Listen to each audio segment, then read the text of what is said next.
This is the Lone Crater YouTube. We hope this video helps.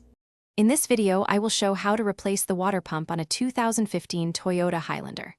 Park on level ground, disconnect the battery, and allow the engine to cool thoroughly before starting.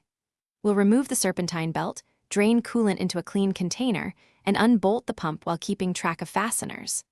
I'll walk you through gasket prep, torque specs, and bleeding the cooling system so your Highlander runs cool and reliable.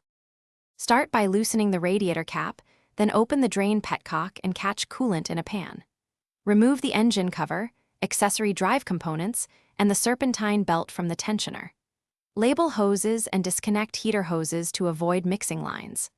Unbolt the water pump, noting bolt lengths and positions, then remove the old gasket and clean the mating surface thoroughly to ensure a perfect seal when installing the new pump.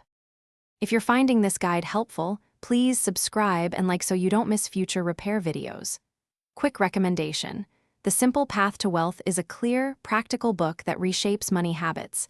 Think of it as investing in skills that keep your car running and your wallet healthy. Check the description for the link and other deals. I appreciate your support. Now let's get back to the video. Install the new water pump with a new gasket, hand thread bolts, then torque them in a crisscross pattern to the specified values. Reinstall the belt, reconnect hoses, and refill the cooling system with the correct coolant mixture. Bleed air using the upper bleeder or by running the heater on high and squeezing hoses until bubbles stop.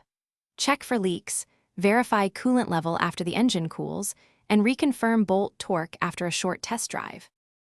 Thanks for watching. Consider subscribing if we helped you.